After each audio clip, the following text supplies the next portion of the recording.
Hi everyone, this is Carl. Carl, would you like to introduce yourself and tell everyone what you do here at Credit Repair Lawyers of America?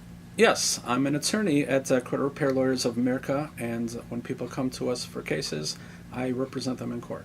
I like helping consumers who are having issues with credit repair to try to get their credit repair issues fixed so that they can get approved for credit that they're trying to get. But the most important way it can help is if somebody's trying to obtain credit where some issue is blocking them from doing so, if we can get that corrected for them, then we can get them approved maybe for a mortgage or other loan that they're trying to obtain. What is the most important thing clients should know about Credit Repair Lawyers of America? They should know that our services don't cost them any money. We'll be happy to represent them. We'll get their issues fixed if we can, but we get paid by the defendants in our cases, and they will not have to pay us one penny out of their pockets. Now, Carl, we know you're not always at work, so can you tell us a little bit about what you like to do on your off time?